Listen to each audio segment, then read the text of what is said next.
안녕하세요. 혹시 미용실 의자에 앉아서 머리를 맡기고 이런저런 수다를 떨다 보면 이상하게 마음이 홀가분해지는 그런 경험 다들 한 번쯤은 있지 않으세요? 오늘 우리가 살펴볼 이야기는요, 바로 그 아주 평범한 경험 속에 숨겨진 생각보다 훨씬 깊고 놀라운 원리에 대한 겁니다. 네, 바로 이 질문에서부터 시작해보죠. 왜 유독 미용실에서는 그렇게 속마음을 쉽게 털어놓게 되는 걸까요? 그냥 머리만 잘랐을 뿐인데 꼭 마음의 무거운 짐까지 싹둑 잘라낸 것처럼 가벼워지는 기분. 도대체 왜 그럴까요? 그 미스터리의 답을 지금부터 함께 찾아보겠습니다. 자, 그럼 본격적으로 한번 들어가 볼까요? 이 모든 현상의 출발점은 사실 아주 간단하다고 해요. 바로 우리 마음속에 차곡차곡 쌓여서 밖으로 나오지 못한 말들, 또 감정들이죠. 이것들이 안에서 점점 부풀어서 뭐랄까 일종의 내부 압력을 만들어낸다는 겁니다. 여기서 핵심이 되는 감정이 바로 답답함입니다. 이건 그냥 기분이 좀 안 좋다 이런 차원이 아니죠. 무언가에 꽉 억눌려서 숨통이 턱 막히는 것 같은 그런 상태. 분석 자료에 따르면 바로 이 답답함이라는 감정에서 모든 이야기가 시작되는 겁니다. 네, 여기서 아주 흥미로운 인과관계가 제시됐는데요.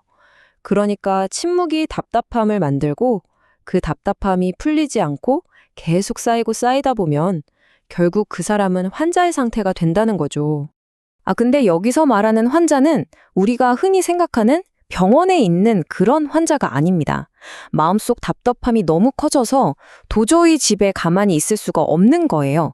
그래서 그 압력을 어떻게든 풀어내려고 밖으로 나서는 사람, 바로 그런 사람을 지칭하는 개념입니다.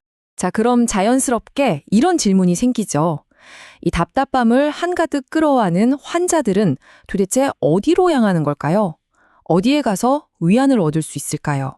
보통 이런 마음의 짐을 좀 내려놓고 싶을 때 가는 곳들, 딱 떠오르는 곳들 있죠.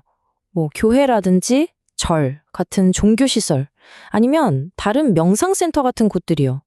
네, 여기까지는 뭐 충분히 우리가 예상할 수 있는 범위입니다. 그런데 말이죠. 이 분석 자료에서는 여기에 아주 뜻밖의 장소를 하나 더 추가합니다. 그게 어딜까요? 바로 미용실입니다. 네, 정말 흥미로운 주장이죠.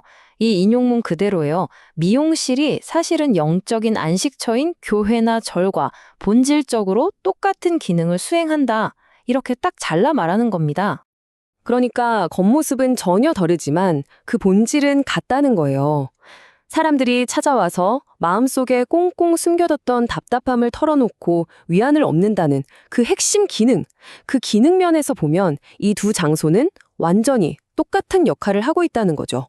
이 분석에서는요, 이 비교를 설명하기 위해 도량이라는 개념을 가져옵니다. 원래는 절처럼 수행하고 깨달음을 얻는 공간을 뜻하는 단어잖아요. 바로 이 도량이라는 말을 미용실에 적용하는 겁니다. 미용실이야말로 현대인의 영혼을 위한 안식처, 즉 도량이 될 수 있다. 이렇게 설명하죠. 이 표를 보면 그 비유가 아주 명확하게 이해되죠. 절이나 교회는 불상이나 십자가 같은 어떤 상징물을 매개체로 사람들을 끌어들이잖아요. 그런데 미용실은 바로 머리를 만져주는 행위, 그 자체가 매개체가 된다는 겁니다. 결국 두 곳 모두 사람들이 찾아와서 말을 하고 그걸 통해 일시적인 해방감을 느끼게 해준다는 점에서 기능적으로는 완전히 동일하다, 이렇게 보는 거죠. 자, 그런데 여기서 아주 중요한 포인트가 나옵니다. 바로 일시적인 위안이라는 점이에요. 만약 이런 도량에서 얻는 해소감이 그 순간뿐이고 근본적인 해결책이 되지 못한다면 그 다음 단계는 과연 어떻게 될까요? 분석 자료에서는 그 다음 단계를 이렇게 설명합니다. 일시적인 해소에도 불구하고 내면의 압력이 계속해서 차오르면 결국 몸에 합병증이 생긴다는 거예요. 그리고 환자는 그 다음 단계인 병자로 넘어가게 된다는 겁니다. 여기서 말하는 병자는 이제 진짜 의학적인 치료가 필요한 사람을 뜻합니다. 마음의 답답함이 결국 몸의 병으로까지 드러난 상태를 말하는 거죠. 이제 환자와 병자의 차이가 명확하게 느껴지시죠? 자, 이 과정을 한눈에 정리해 볼까요? 멀쩡히 건강했던 사람이 말을 못해서 답답함을 느끼고 이게 해소가 안 되면 환자가 돼서 미용실 같은 도량을 찾아갑니다. 그런데 거기서도 근본적인 해결을 못하면 결국 몸에 이상이 생기는 병자가 되어서 병원으로 가게 되는 거죠. 이 흐름 정말 흥미롭지 않나요? 그런데 이야기는 여기서 끝이 아닙니다.